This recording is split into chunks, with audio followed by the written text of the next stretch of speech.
Uh-oh. Clementine, stop. Oh my gosh, sorry. She has thoughts.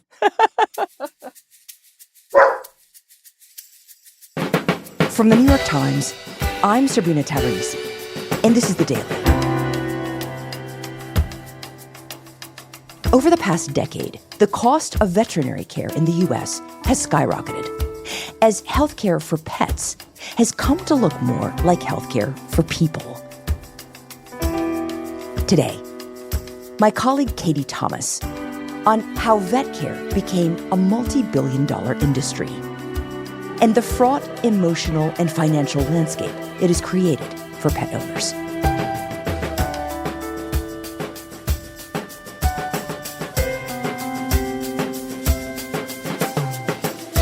It's Friday, July 12th.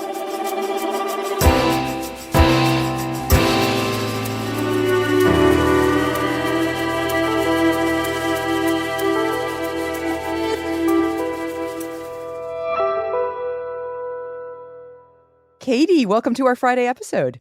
Yeah, I'm excited. So, Katie, you recently wrote about something that I, as a pet owner, and a lot of people on this team, also pet owners, can relate to, and that is that the cost of veterinary care has skyrocketed. Tell me how you came to this story. Yeah, so a couple of years ago, my family and I, we got a new dog. We got a puppy, and his name was Roscoe. Aw. And he did great. You know, the first year, he was a very healthy little dog. And then when he was about a year and a half old, he got very sick. And we learned that he had been born with a very serious liver defect. And our vet referred us to a bigger animal hospital. And that's kind of when I entered this world. That's like a new level of veterinary care that I hadn't realized existed. So as I was navigating this, I was wearing two hats. You know, one was just as a pet owner and trying to figure out the right treatment for my dog. And then the other hat I was wearing is as the healthcare reporter, which is my full-time job. So I kept on noticing a lot of aspects of the veterinary world that to me were starting to feel very, very similar to the human healthcare world that I cover. And as I started looking into this, I started learning just how much money there is now in the veterinary industry and also how expensive this care has become over the last couple of decades. I learned that very quickly these bills can start adding up to $5,000, $10,000, even $15,000. And how much have prices actually increased? I mean, it seems to me like a huge amount, but what are the numbers there? So, as we know, prices for all kinds of things are going up because we've seen inflation over the last couple of years. But vet care prices have risen much faster than the overall rate of inflation. My colleagues and I actually ran the numbers.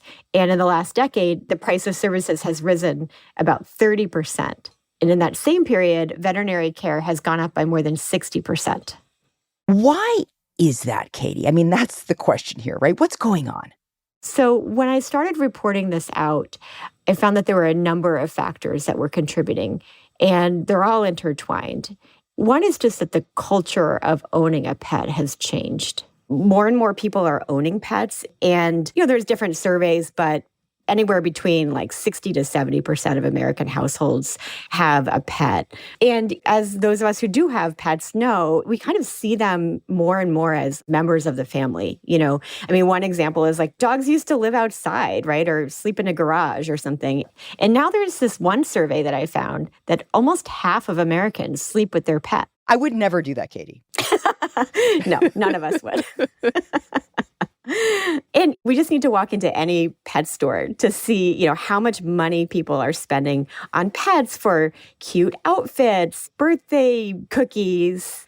When you go away, you don't just leave them in a kennel, but they're now dog hotels. There's this fancy one near me where like they have a view of the Chicago River. You can pay extra for a river view. Okay, I would never leave my dog in a dog hotel, though I did just send her to a boarding place where she got a bunch of training when I was on vacation. So I am feeling a little sheepish here, but it has gone crazy. I mean, we were talking to the team earlier and I was saying I was overhearing someone on the street, just walking, talking to their friend, having a conversation about dropping her off at daycare. And I couldn't tell whether she was talking about a dog or a child. Right, exactly. Okay, so we are all pet owners now, or at least a majority of us are. So that bigger demand for services presumably causes prices to rise. Is that what's going on here? Yeah, that's a part of it. But the big driver is also that there's just been these remarkable advances in medicine for animals. And it's kind of like what I saw with my own puppy. Historically, vets would help with really kind of basic things like a cut on a paw or deworming or spaying and neutering. But for anything life-threatening like cancer or something like that, really the only option that they had available to them was to put the animals to sleep and to give them a humane death. But over the last decade, there's just been huge leaps in what we can do for our pets. There's been big steps in cancer care, very intricate and involved surgery. Dermatology, there's been some really big new drugs for dogs in particular to help with skin allergies. There's physical therapy. There's just so many options now available to pet owners to help their animals live longer and better lives. Like, for example, I spoke to this one vet who she's been working since the 1990s, and she told me this story about how her father was a human doctor. And back then, what she would do is she had a lot of dachshunds, and dachshunds often have bad backs. And she would sneak them into the human hospital after hours and into the MRI machine so she could check them out.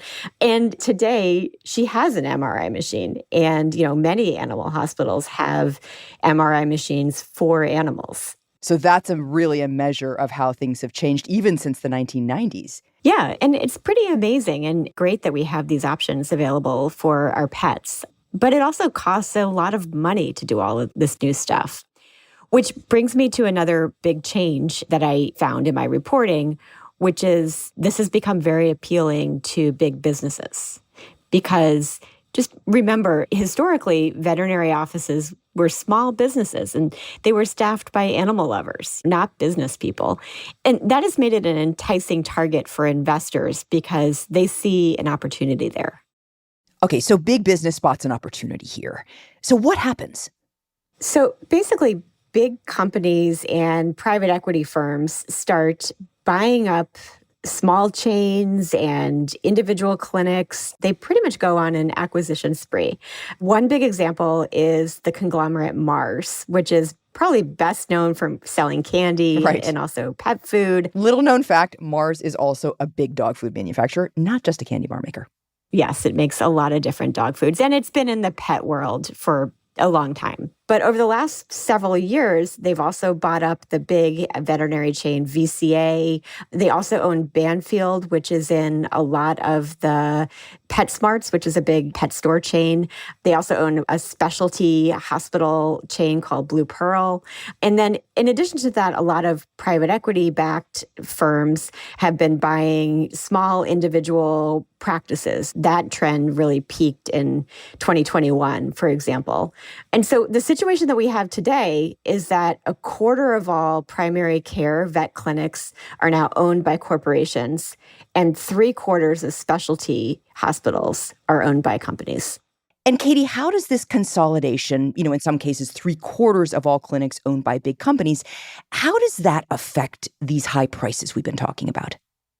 Well, I spoke to a number of vets who have worked in these corporate-owned clinics, and what they told me is that they are under increasing pressure to do things that basically drive up the cost of care for pet owners. Some examples that they gave me is they felt increasingly stressed and pressured to see more animals per day. Others told me, to a certain extent, veterinarians have always had some of their pay tied to how much revenue they bring into the practice, but at these corporate-owned clinics, the pressure is even greater. They were being asked to order more tests or One veterinarian that I spoke to said, that she was told she needs to get her cost per client higher, Hmm. or someone else said that someone needed training on getting a pet owner to yes. These are high pressure sales tactics that, you really don't expect to see in a vet office. And some of these vets that I spoke to said that they felt pretty uncomfortable with that as well. So now there's this doubt, right? It's like, is my vet recommending this thing because my dog should have this thing? Or is my vet recommending this thing because he needs to make a different bottom line than he used to? Right. And, when I spoke to vets, they were very clear that they only provide the care that they think is best for that particular animal. But there's no denying that these incentives and pressures are there. And they say that there's a lot of factors that pet owners don't always appreciate.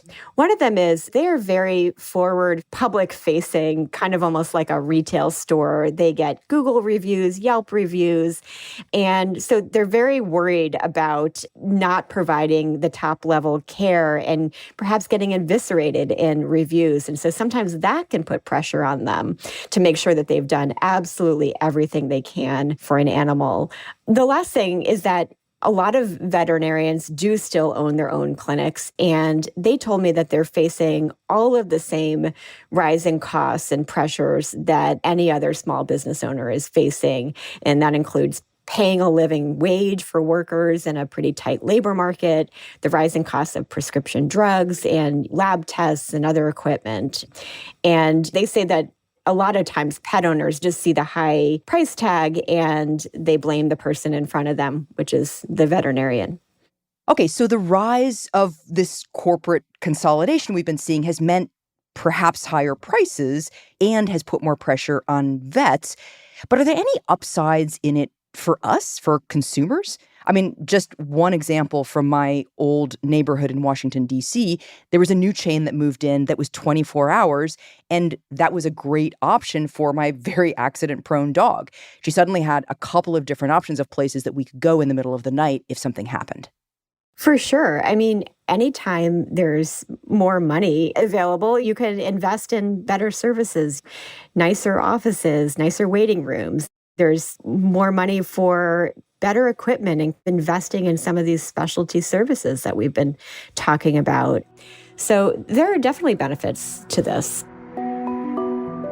But as I found in my reporting, even as vet care has really caught up in a lot of ways to human health care, there's a lot of important ways that they're different. And that can present some really difficult choices and some prickly moral choices for pet owners. We'll be right back.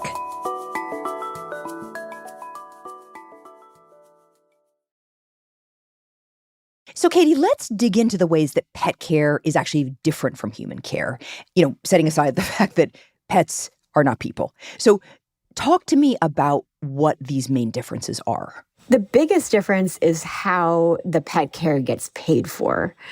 I'm not sure anyone in the U.S. would say that healthcare is particularly affordable, but the fact of the matter is that most people do have health insurance that covers the bulk of their medical costs. And if you are in an emergency situation, hospitals are legally obligated to give you life-saving care and then sort out the bills later. But that's just not how things work in the vet world. Veterinarians don't have the same obligation to treat. And so it's almost entirely on the pet owner to pay the full amount of the bill, basically upfront and at the time of service, out of pocket. So that is a big difference. But isn't there pet insurance as well? There is pet insurance, but a very small minority of pet owners actually have pet insurance, just about 4%. And it's very different from the health insurance that most of us are familiar with. Some examples are that with very few exceptions, you still have to front the money for the bill. And then you would submit that claim to your pet insurance, which will then decide whether, that's a legitimate claim, and then they will reimburse you. generally plans don't cover pre-existing conditions. They charge more for pets that are older. It's kind of like the pre-Obamacare version of human health care. Many things that are now not allowed in the human healthcare world are still very much a feature of how pet insurance works. And even if you have pet insurance, that doesn't always mean that you can keep it. To take one example, Nationwide, which is one of the biggest providers of pet insurance in this country, recently said that the cost of pet care is getting so expensive that it had to discontinue the plans of 100,000 pet owners. And so that left a lot of these pet owners basically back where they had started with having to cover the cost of the care themselves. And that's, of course, presuming they can pay, right? I mean, I'm sure for a lot of people, their devotion to their animal notwithstanding, it's just not possible to drop a few $1,000s on these amazing life-saving treatments. So are those people who can't afford that just having to put their pets down? What are those people doing? And this is where this just gets extremely thorny and difficult. I think there's a number of different answers. Yes, I think some people do have to put their animals to sleep or choose less expensive options. But when I talk to pet owners about this, many of them went to pretty extreme lengths in order to cover this care and to find a way to pay for it.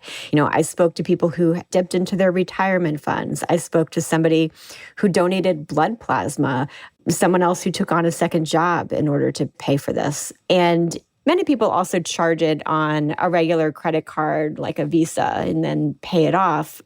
But another option that a lot of pet owners end up going for is something called a medical credit card. And what exactly is that?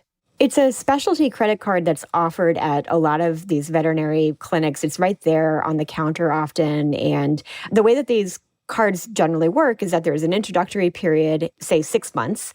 And if you pay that off within that period, you don't have to pay any interest at all. But if you don't pay it off and you still have some debt at the end of that, the interest rate can be pretty serious. Like how much? Well, I spoke to this one pet owner. Her name's Heather Massey, and she shared her bills with me, and she's paying 30%. Wow, so that's high. Yes, it is high. But you can also see why it's tempting. You're really struggling to figure out how you can pay off this pretty significant bill. And then, this is an available option to you. And, many people think that, hey, I can do that. I could pay off that during, that 6 months or something like that. But Heather is not alone. I spoke to the company that she got her card through, Care Credit, and they told me that 80% of people who take out the card pay it off in time. But put another way, that means 1 in 5 people who take it out don't pay it off within the introductory period. So a lot of people going into debt for their pets. Yes. And can I just pause for a moment on that, Katie? I mean, these are dogs and cats, right? These are not our children. And yet we're going into debt like this, trying to prolong their pretty short lives. It does seem kind of nuts in a way. But at the same time, I'm imagining myself in that vet office, staring at the bill and staring at a very sick Clementine. And I think I would have a really hard time not doing that myself, not taking on that debt. I can easily imagine myself doing it. It's hard. Yeah, it's really hard. And I think we're in a whole new world right now. The vets that I spoke to used to say that really the only option for a very sick animal was euthanasia. And now they're going into these exam rooms and offering pet owners so many other options to prolong the life of their dogs and cats. But, regardless of what options these pet owners choose, what's happening is that they're the ones who end up in the driver's seat. The decision ultimately sits with them, and they're now faced with this whole new set of ethical questions and big financial responsibilities that they really never had before. Right. Like when there's always another treatment to try and there's a credit card to put it on, it feels to the pet owner like it's their choice about whether their pet lives or dies. Right. And the question comes up, just because you can, does that mean you should? And is that always in the best interest of the pet? It's actually the question that I wrestled with my own puppy. He got very sick. It turned out he had a very serious health problem. And so in our case, we learned that there was a surgery that could fix it. Pretty expensive surgery, but we decided to go for it because he was young and had potentially a long dog's life ahead of him. Unfortunately, he experienced complications from the surgery and he didn't actually make it. Oh. But, I don't regret having done it. And he got really great care. My experience just really echoed what I heard from so many pet owners and veterinarians, that there's really no easy answers to these very new questions that we're all facing. You kind of have to sort out the risks and rewards of pet ownership. And in my case, I decided it was worth it to me. And I recently got a new dog. So, here we go again.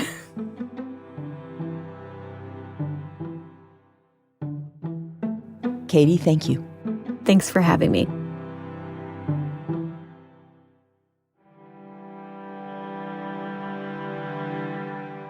We'll be right back.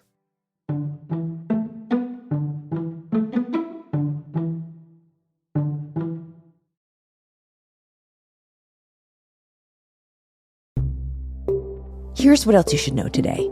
On Thursday night, amid growing doubts about his age and mental fitness, President Biden wrapped up a summit of NATO leaders in Washington. And now I want to hand it over to the president of Ukraine, who has as much courage as he has determination. Ladies and gentlemen, President Putin. By mistakenly introducing the president of Ukraine as the president of Russia. President Putin. He's going to beat President Putin. President Zelensky. Later. With that, I'll take your questions. I've been given a list of people to call on here. Biden held a news conference that was widely seen as a crucial test of his stamina and coherence. In his first answer, he once again stumbled when referring to his own vice president. Look, I wouldn't have picked Vice President Trump to be vice president, but I think she was not qualified to be president. So let's start there. But over the next hour, Biden spoke with fluency and command about the war in Gaza, America's policy toward China, and his relationship with Russian President Vladimir Putin. And when pressed on his age and ability to serve a second term, Biden said he had no reservations. And every single day I'm surrounded by good docs. If they think there's a problem, I promise you, or even if they don't think it's a problem, they think I should have a neurological exam again, I'll do it. But no one's suggesting that to me now. Still, when the news conference was over, 3 more House Democrats called on Biden to step aside as nominee. As of Thursday night, 18 congressional Democrats have asked Biden to end his campaign.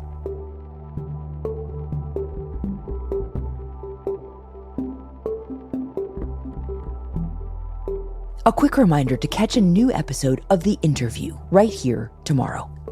This week, Lulu Garcia-Navarro talks with Robert Putnam, the author of Bowling Alone.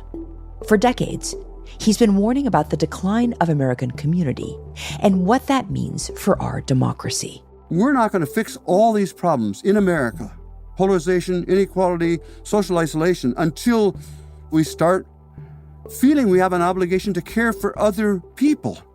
And that's not easy. Today's episode was produced by Olivia Natt, Claire Tennisketter, and Ricky Novetsky. It was edited by Lexi Diao and Devin Taylor, with research help from Susan Lee. Contains original music by Dan Powell and Rowan Nemisto, and was engineered by Alyssa Moxley. Our theme music is by Jim Brunberg and Ben Landsverk of Wonderly. Special thanks to Zuzu, Piper, Tiger, Chi-Chi, Zadie, Toby, Gerald, Cosmo, and Clementine. That's it for The Daily. I'm Sabrina Tavernisi. See you on Monday.